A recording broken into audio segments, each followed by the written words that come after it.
yang saya tampilkan.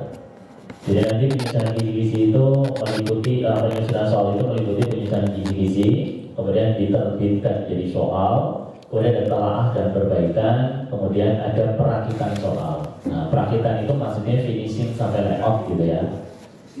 Jadi seperti itu. Nah, di antara teman-teman yang hadir di sini, besok juga akan diundang lagi sebagai editor.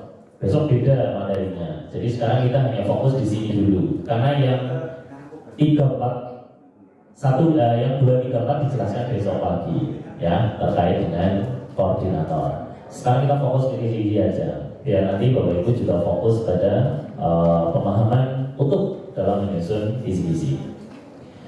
Kisi-kisi itu dokumen berupa metrik. Jadi metrik ya kisi-kisi ya. Metriknya seperti apa? Seperti yang Bapak Ibu sudah lihat di kisi-kisi semester 1. Nanti acuannya itu. Nah, ini yang harus dipahami Bapak Ibu terkait dengan syarat kisi-kisi. Jadi yang pertama itu harus mewakili isi kurikulum. Hati-hati, jangan sampai kisi-kisi itu keluar dari apa yang sudah disepakati dalam pembelajaran. Nah, nanti kita diskusi lebih dalam terkait kurikulum. Sementara kurikulum itu kalau kita di kurikulum Merdeka ada capaian pembelajaran. Kalau di dalam kurikulum 2013 ada kompetensi dasar. Itu sebenarnya adalah sebuah ruang, ya. Itu ruang. Nah, maksudnya apa? Ketika keluar dari situ, tetapi itu masih dalam turunan, pengembangan, boleh-boleh saja. Jadi sebagai contoh ketika sedang membahas tentang penjumlahan, maka di buku di sana menggunakan apa? Menggunakan roti dan sebagainya. Tapi kita mau keluar dari buku menggunakan pulpen, menggunakan bakso, boleh. Itu nggak keluar dari kurikulum. Karena konsepnya adalah isi kurikulum itu maksudnya adalah kompetensi. Jadi banyak yang teman-teman itu menyusun kisi-kisi itu tuh hanya muter-muter kok gitu. Nah ini nanti saya akan beda mindsetnya biar berubah. Komponennya harus jelas, rinci dan mudah dipahami. Mana indikatornya, bentuk soalnya apa, nanti Bapak Ibu harus sampai di sana. Kemudian soal dapat dibuat sesuai dengan bentuk soal yang telah ditetapkan. Itu juga penting sebagai penguatan, ya seperti itu. Ini komponen kisi ya, ada 2 komponen identitas dan komponen matriks. Ini gampang, sudah ada. Nah ini kita akan ulas di sini. Ya, Bapak Ibu, di dalam kita membuat indikator itu kadang ada yang mentok Pak, gitu. Gak bisa keluar ini dari kumpulan kompetensi atau kumpulan daripada TP. Nah, Bapak Ibu, jadi di dalam menyusun kisi-kisi itu kita tuh harus melihat secara holistik terkait dengan kompetensi apa yang akan dicapai, materinya apa, ya, sehingga indikator itu bisa mewakili semuanya. Jadi indikator materi dan kompetensi kalau kita lihat di TP atau alur pembelajaran itu adalah ruang lingkup pembelajaran itu adalah satu paket, sehingga teman-teman itu tidak usah terlalu membatasi diri ketika membuat sebuah kisi-kisi. Jadi nanti teman-teman itu harus berpikir bahwa ketika kita mendapat sebuah kompetensi, maka indikator soal itu fungsinya adalah menjabarkan uji kompetensi. Nah, ini penting sekali. Menjabarkan apa? Uji kompetensi. Ketika kita akan memahami sebuah HP, maka di sana ada pengetahuan level 1, level 2, dan level 3. Ketika pengetahuan level 1, dia akan berbicara tentang fisik, berbicara tentang mengenal, maka cukup bentuk HP apa. Itu level 1. Jadi kompetensi awal dalam memahami HP, lihat bentuk HP dulu. Sudah? Terus fungsi HP. Ini kan masih kemampuan dasar. Fungsi HP itu apa? Telepon, WA, dan sebagainya. Mungkin kalau di teman-teman yang ibu beda lagi, mungkin fungsi HP ada fungsi yang di luar nalar. Bukan melempar suami, misalnya kalau marah, gitu kan. Kita nggak tahu kan, itu off the book misalnya. Nah ini contoh. Itu yang keluar. Kalau ada yang mengatakan fungsi HP kok sampai untuk melempar, berarti itu konteksnya gimana? Ini namanya konteks keluar dari kurikulum, konteks dari fungsi utama dari sebuah alat. Ini namanya keluar. Jadi jangan sampai membuat pemahaman yang salah. Ketika mau membuat pilihan opsi pilihan ganda, fungsi HP adalah satu untuk belanja, dua untuk apa, tiga berapa misalnya. Oh ada untuk melempar misalnya. Nah ini namanya kita menanamkan sebuah konsep yang salah. Meskipun itu bukan jawaban, tapi hati-hati. Nah nanti ketemu di situ. Oke? Selanjutnya, ketika kita sudah berbicara tentang tadi level 1 tentang fisik HP, fungsi HP, mungkin akan kita berbicara lebih lanjut terkait dengan dampak penggunaan HP masuk ke level 2. Karena apa? Level 2 itu aplikasi. Oh, berarti bagaimana kita menggali tentang bagaimana itu menggunakan HP yang benar. Nah, sampai ke level 3 lagi menganalisis apa dampak bagi ekonomi, apa dampak bagi pendidikan terkait dengan penggunaan HP ini. Ini sudah pada level analisis evaluasi, berarti sudah masuk level 3. Jadi di dalam kita memberikan atau membuat indikator itu, sebenarnya indikator itu bisa berjenjang dari yang sederhana sampai dengan yang kompleks. Jangan pikir bentuk soalnya dulu, orang apa-apa mikir nyuar soal pilihan ganda, indikator dipaksakan untuk pilihan ganda. Ini yang salah konsep berpikirnya. Nanti dirubah. Hari ini mulailah bagaimana kita imajinasi kita terhadap sebuah kompetensi itu, kita mau uji itu kita ambil dari semua sudut ujian. Itu gampangnya. Contohnya Mas Tamrin gitu ya. Mas Tamrin itu kepengen kenalan dengan Mbak Mari gitu. Kan kepengen memahami Mbak Mari, Mas Tamrin itu banyak caranya. Satu, sering ngecat misalnya pertama, oke, gagal misalnya ngecat. Sering kasih hadiah, tidak diterima, ternyata main ke rumah. Ini level namanya, level pendekatan itu. Tapi ini saya analogikan biar mudah gitu maksudnya. Lah nanti di dalam soal itu pun harus sama. Jadi mindset kita satu kompetensi, jabarkan, bayangkan di otak Anda bahwa saya akan menguji anak terkait dengan kompetensi ini. Mau memahami HP, saya akan uji dengan bentuk-bentuk HP, anak mengelompokkan bentuk HP. Nah, bukan pemahaman HP secara mendalam tok, tapi ada unsur di luar daripada yang membentuk dari pemahaman HP itu sendiri. Saya akan membuka material penyusun HP yang mungkin ada di dalam HP. Anak paham nggak? Nah, ini sampai ke sana. Saya akan membuka penggunaan HP yang benar. Bagaimana anak menggunakan HP atau orang menggunakan HP, misalnya di kendaraan dan sebagainya. Dia memahami tentang HP. Satu aja tentang memahami handphone, fungsi handphone misalnya ya, itu sudah dijawab bisa jadi 5 sampai 10 soal. Nah, kadang teman-teman itu mentok, terutama yang gawe seni itu, naik muter-muter itu. Kalau ibu ya, yang gawe seni itu mentok gitu ya. Padahal bisa di sana bermain banyak sekali terkait dengan pengetahuan dan pemahaman terkait dengan seni. Nah, kemudian nanti kita juga akan mencoba di kisi-kisi itu akan ada sebuah indikator yang mengacu pada penyusunan soal praktik atau uji kinerja. Nah ini nanti tidak bisa semua kompetensi langsung dibuatkan indikator uji kinerja karena harus lihat karakteristiknya, diperhatikan nanti TP-nya. Misalnya TP-nya di sana dengan misalnya ya tentang memahami misalnya. Ada yang tentang membaca, ada yang tentang mempraktikkan. Maka itu bedakan mana yang untuk uji kerja, mana yang untuk pengetahuan. Jadi ini kita membuat semacam kayak S2 gitu ya. Jadi masih ada pengetahuan, masih ada uji keterampilan. Yang sebenarnya ya, lagunya Selamat Pagi. Ya. Jadi kita kembali ya. Jadi kita di sini ketika kita mau buat kisi-kisi, wawasan kita buka terkait dengan kompetensi ini. Saya mau uji apa? Tulis dulu buat kerangka di kertas nanti. Saya uji mau anak biar tahu ini. Saya mau uji anak biar membedakan ini. Saya mau uji anak biar mengelompokkan ini. Apapun itu dijabarkan dulu sebelum dijadikan indikator. Baru ketika sudah kompetensi atau kata kerja yang mau digunakan untuk menjabarkan, baru di situ menambahkan.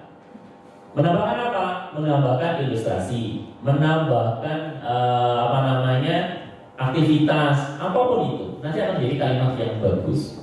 Jadi jangan pernah buat visi langsung terjun ke indikator. Mentok nanti, teman-teman. Yang saya alami atau yang saya perhatikan dari kemarin seperti itu. Maka ini kali ini ada kesempatan kita harus membedah mindset kita. Maka ketika kita membuat sebuah indikator, karena kuncinya di sini itu indikator, maka kita harus benar-benar terbuka, open minded. Tidak boleh kita hanya tertutup bahwa pemahaman ini terkait ini. Dan jangan khawatir ketika guru di sekolah mengatakan kok sama dengan buku ya. Jangan khawatir. Kita itu menguji kompetensi ya. Ingat-ingat, menguji kompetensi. Maka soal kita yang bagus itu malah yang tidak ada di buku. Jadi yang paling bagus soalnya tidak ada di buku. Tapi bukan berarti pemahaman ini keluar dari buku dan kurikulum. Jangan buat pemahaman baru. Jelas-jelas di situ membahas tentang wudhu dan tayamum misalnya, bersuci gitu ya. Oh, di situ malah bahasnya tentang bagaimana membuat air menjadi suci misalnya. Karena dia pemahaman tentang bagaimana praktek wudhu dan tayamum. Ini jauh dari pemahaman, misalnya seperti itu. Ingat, tingkat pemahaman anak harus disesuaikan. Jadi yang membuat soal kelas 1, 2, 3 tentunya berbeda dengan 4, 5, 6. Ini hati-hati. Jangan sampai terjebak. Isi-isinya bagus, ternyata yang menerjemahkan soal kelas 1 bahasanya dari soal kelas 4, 5, 6 kabeh. Nah ini perlu diperhatikan. Oke ya? Nanti kita lanjutkan. Jadi dalam menuliskan indikator soal, tadi sudah saya jelaskan. Jadi dari ciri-ciri kompetensi anak didik harus melekat terus. HP yang dibawa terus tentang HP tadi, karena kita kompetensinya tentang HP. Adapun nanti melihat tentang penggunaan HP, melihat tentang model-model HP, bentuk HP, tapi tetap di sana HP ini nggak boleh hilang. Itu kompetensi. Kemudian kemampuan kata kerja operasional yang dapat diukur, nah ini perlu dipahami. Kalau dulu kan hanya satu kata kerja tok gitu ya dulu. Nah, artinya dipahamkan. Itu satu kata kerja itu apabila untuk soal pilihan ganda, karena nggak boleh multi kata kerja di dalam pilihan ganda. Karena di dalam pilihan ganda paling tidak yang benar atau yang salah hanya satu jawaban. Yang benar satu jawaban ketika itu kalimatnya positif, tapi yang lebih dari satu jawaban, misalnya ya. Kita menganalisis maksudnya jawaban salahnya itu bisa lebih dari satu apabila itu negasi atau pengecualian. Itu contohnya. Sehingga nanti ketika soal pilihan ganda kompleks, soal menjodohkan, boleh ada lebih dari satu gitu. Menyebutkan dan menjelaskan misalnya. Gak apa-apa karena itu pasangan kok. Ininya maknanya gitu kan. Menyebut dan menjelaskan boleh gak apa-apa. Jadi jangan terjebak. Karena nanti bentuk soalnya disesuaikan, itu maksudnya. Oke? Kan nggak mungkin kalau menjodohkan menyebutkan toh, misalnya menyebutkan rukun-rukun sholat gitu toh. Nah, tapi kalau menunjukkan rukun-rukun sholat sesuai dengan gambar yang benar, nah, menunjukkan bisa. Kali menyebut dan menjelaskan itu sudah menunjukkan salah satu ini. Maka itu yang perlu nanti dipahamkan. Jadi kita seorang penyusun kisi-kisi itu sebenarnya dia sudah menguasai bahwa soalnya besok akan keluar seperti ini. Jadi jangan sampai yang punya kisi-kisi ketika ditanya soalnya seperti apa, saya juga bingung Pak soalnya seperti apa. Ini konsepnya yang belum tepat. Jadi seorang buat kisi itu sudah melihat ke depan model soalnya adalah seperti ini. Meskipun belum dibuat soal, tapi sudah terbayang bahwa soalnya adalah pilihan ganda, soalnya adalah menjodohkan, di sebelah kiri jodohnya ini, di sebelah kanan jodohnya ini. Sehingga tidak ada sudah bentuk soal bentuk soal sudah ada, indikator sudah ada. Ketika membuat soal, padahal dirinya sendiri yang nyusun soal. Ini saya ganti ya, ternyata jumlahnya nggak tepat kalau untuk menjodohkan. Sering terjadi seperti itu. Jadi menjodohkan itu kalau di kelas bawah itu berapa perjodohannya? 3. Kalau kelas tinggi 4. Nah, konsep-konsep itu harus dipahami terkait dengan ketersediaan jodoh. Jadi jangan sampai jodoh pas dijodoh-jodohkan kan memaksakan perjodohan akhirnya. Nah ini zaman situ berbahaya ya sekarang. Kemudian jangan lupa materi tadi dan konsep itu harus selalu melekat. Dapat di soal ini, dapat di soalnya saya dengan bentuk soal yang terakhir sudah saya jelaskan tadi. Gitu ya. Jadi nanti ketika menyusun itu boleh susunannya berubah-ubah. Boleh kalau dulu itu ABCD gitu ya, kalau bukan di saya itu sudah ABCD dan menyusun soal di tingkat provinsi itu ABCD harus lengkap gitu. Tapi kalau sekarang tidak harus ABCD. Audience, behavior, condition, degree. Nah, audience itu siapa? Subjek. Behavior itu apa? Kondisi perilaku. Kemudian kondisi, ya kondisi, yaitu apa? Ilustrasi, ya pengantar, apapun itu. Kondisi daripada batang soal yang akan dibuat. Disajikan apa? Disediakan apa, melalui membaca ilustrasi. Jadi silakan, itu silakan. Kemudian subjeknya peserta didik itu, degree itu hanya penguatan. Ini kan ada degree-nya namanya. Ini cuma ABC, nah, kayak S-nya angkel moto ya, ABC, D. Nah ini ABC dot. Kenapa? Degree-nya nggak perlu. Misalnya degree itu apa? Dengan benar, dengan tepat, gitu ya. Nah, saya takutnya nanti terjebak kalau kita menggunakan degree itu terus. Nah, sekarang kita berubah, kita hanya ke ABC saja, audience, behavior, dan condition. Maka kita perlu ada perspektif, perilaku, dan kondisi. Yang pertama, kondisi disajikan di depan, disajikan paragraf. Nah, itu kondisinya di depan. Ada lagi kondisinya di belakang, pada kalimat penumpang, pada bacaan yang telah dipahami, misalnya seperti itu, atau pada grafik, pada tabel. Peserta ini dapat menentukan median pada tabel, berarti kondisi pada tabel itu di belakang. Pada nada yang disajikan, pada not, balok, nah itu berarti kondisi di belakang. Dan ini bebas, gayanya terserah Anda. Nah, yang perlu dipahami, ketika membuat sebuah kondisi, itu juga harus benar-benar melihat kondisi ini nanti akan menjadi bahan sebagai ilustrasi. Maka ketika kita akan membuat kondisi ini menjadi ilustrasi, maka kita harus memperhatikan ilustrasi itu akan digunakan untuk berapa soal. Nah ini penting sekali, ya. Sampai sini ada bayangan. Jadi kondisi itu adalah mengantarkan bagaimana kita menciptakan sebuah lingkungan untuk mengantar pengetahuan anak agar dia kita uji terkait kompetensi. Itu penting banget. Jadi kita mau menilai, saya jabarkan, kita mau melihat anak-anak itu menguji tentang unsur intrinsik. Maka kalau kita hafalan, kita hanya menggunakan kondisi atau yang ditujukan dalam sebuah cerita yang nanti akan menjadi tempat. Nah, di dalam cerita disebut titik. Ini apa? Hafalan. Namanya apa? Latar atau setting misalnya ya. Nah ini contoh hafalan. Tapi tidak di soal-soal kita yang sekarang. Maka di sana disajikan dulu cerita anak misalnya atau dongeng. Ingat ya, kompetensinya jangan sampai jauh. Ini ada yang kemarin bahasa Indonesia, ada yang lupa. Artinya apa? Ketika disajikan karangan fiksi, maka jangan sampai menyajikannya adalah karangan atau tulisan eksplanasi. Eksplanasi itu termasuk fiksi atau non fiksi? Non fiksi ilmiah. Tapi ternyata di sana menjelaskan tentang eksplanasi. Ini salah konsep. Maka ketika kita menyajikan fiksi, berarti boleh cerita rekaan, cerita rakyat, dongeng dan sebagainya sajikan. Mau diuji apa? Unsur intrinsik. Anak dapat menyebutkan latar. Anak dapat membedakan tokoh atau mengetahui perwakakan atau penokohan. Kemudian anak dapat mengambil amanat, kesimpulan. Nah, dari satu cerita itu berarti bisa diturunkan menjadi beberapa soal. Ini contoh gitu ya.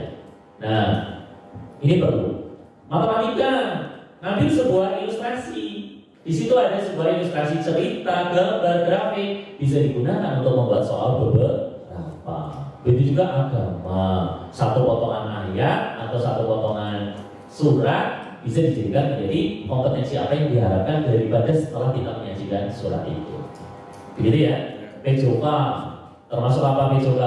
Gambar dan sebagainya. Bahasa Jawa terkait dengan cerita juga. Bahasa dan bahasa Indonesia itu 11-12. Begitu? Ya. Jadi kita nanti harus open minded ya. Saya kompetensi ini, saya pengen uji apa? Jadi jenengan itu di sini merancang gitu ya. Merancang sebuah uji kompetensi. Bebas, tidak ada masalah. Jadi jangan pernah ya, soalnya di buku keluar seperti ini, keluar dari buku. Saya ingin keluar dari buku. Yang penting substansi kurikulumnya tidak pernah ditinggalkan. Itu penting sekali. Oke, kita lanjut. Bentuk soal yang mengacu pada model AKM. Di sini ada satu soal yang berbeda. Kalau di AKM itu ada isian. Lah, dulu saya tidak merekomendasikan isian karena isian dan uraian itu hampir sama. Sehingga saya lebih mengembangkan ke soal yang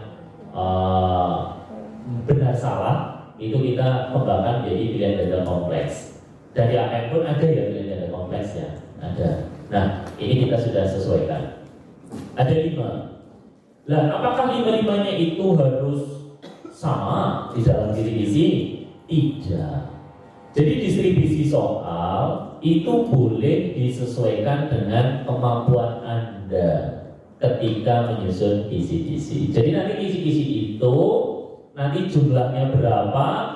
Jangan terpancang jumlah dulu. Petakan sebanyak-banyaknya dulu kisi-kisinya, ya. Jadi nanti ketika sudah banyak, misalnya kira disuruh bagi kisi 30 soal, maka kalau bisa susunlah sampai 50 dulu. Dari 50 itu nanti dibaca. Ini ganjel coret, ini ganjel coret, ini. Tapi jangan sampai yang dicoret 40 dari 50. Nah, ya benar. Jadi jenis soal itu dijadikan bentuk acak. Tidak ada pengelompokan ya, tidak ada yang pilihan ganda di atas, semua itu tidak ada. Karena apa? Tadi tergantung dengan condition, tergantung dengan kondisi. Satu kondisi, satu ilustrasi bisa digunakan untuk menyusun beberapa soal dan beberapa model soal. Ini ya seperti itu. Boleh nggak misalnya satu ilustrasi saya langsung buat 2 soal pilihan ganda? Boleh nggak? Boleh, karena itu memungkinkan. Boleh nggak misalnya langsung ke uraian? Boleh, nggak apa-apa. Dan itu bebas, tidak ada unsur subjektifnya untuk itu. Jadi boleh, silahkan masing-masing menentukan. Nah, jadi nanti jangan sampai kisi-kisi itu pilihan ganda, ngumpul isian, ngumpul itu nggak ada. Jadi tetap nanti akan bermacam-macam. Jumlahnya harus sama nggak Pak? Enggak. Jumlahnya nggak harus sama. Tapi kebangetan nggak timpang. Buat kita kayak soal pilihan gandanya berloro di antara 20 soal, ini dipertanyakan. Malah sing pilihan ganda kompleknya 12. Nah ini hati-hati. Jadi kita proporsi gunakan, tapi tidak terpancang harus sama. Dan jangan tergantung pada teman di sebelahnya. Jangan pilihan gandanya. Hanya papa, punya 5 ya, ganti papa baik, langsung soalnya diganti. Apa kisi-kisinya diganti betul soalnya. Ini jangan. Punya ketetapan, terutama yang ibu-ibu, soal lirik dari kancanya. Mau rampung. Nah ini jangan. Kemudian untuk pedoman keseluruhan ini adalah kesepakatan ya.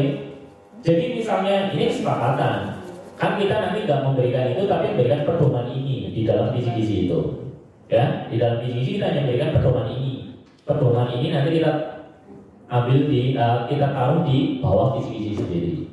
Jadi nanti otomatis kita berikan sama semuanya. Nah ini juga kesepakatan. Nanti kalau di kecamatan Anda besok nyusun soal ada yang usul, gimana kalau yang uraian kita nilainya 10? Boleh nggak? Boleh. Boleh nggak? Dijawab. Boleh. Tapi jangan bilang kata Pak Fadil boleh. Nah, kita di sini adalah nanti persekolah itu adalah kesepakatan penyusun soal. Tapi hati-hati, kembali ke proporsional. Aja nanti pilihan ganda kompleks diwai telu, benar salah diwai 6. Nah ini proporsional, ya. Jadi kita menghargai kemampuan anak dalam mengerjakan itu, tingkat kesulitannya seperti apa. Ini ya konteks format kisi-kisi, nanti gampang. Nah, karakteristik kisi-kisi dan contoh soal. Ini saya berikan contoh. Coba Bapak Ibu tetap yang atas, KD 3.3. Itu bentuk soalnya apa kalau isinya seperti itu? Saya tanya. Bentuk soalnya apa? Jawab aja, semua gitu. Apa? Menjodohkan. Ada yang menjodohkan. Ada lagi? Tidak ada, bisa? Bisa atau siapa lagi? Benar salah bisa. Sekarang kita bandingkan yang bawah. Yang bawah bisa nggak dibuat soal lain? Hanya benar salah. Nah, ini kita temukan di kisi-kisi yang sebelumnya. Bahkan ada yang langsung menyebutkan peserta ini dapat menyebutkan 3 contoh gitu, yang benar gitu. Itu langsung membatasi, berarti itu tidak ada kompleks atau uraian. Nah, nanti dicoba hilangkan apa namanya ya? Kalau saya bilang itu penekanan bentuk soal di dalam kisi-kisi. Artinya apa? Artinya nanti kita akan fleksibel, bentuk soalnya terakhir diraba-raba dulu. Nah, nanti proporsinya mudah ditemukan. Jadi jangan sampai nanti jangan terjebak pada diri sendiri. Oh, soalnya itu kayak gini. Kalau bisa jangan, justru harus terbuka. Gitu ya. Jadi contoh yang atas dan yang bawah itu bisa menjadi contoh untuk kita. Mana indikator yang terbuka terhadap bentuk soal dan mana indikator yang tertutup terhadap bentuk soal. Jadi nanti kita tidak terjebak. Kemudian indikator kisi-kisi misalnya ini contoh ya, contoh saja. Itu disajikan sebagai ilustrasi tentang jenis makanan, gitu kan?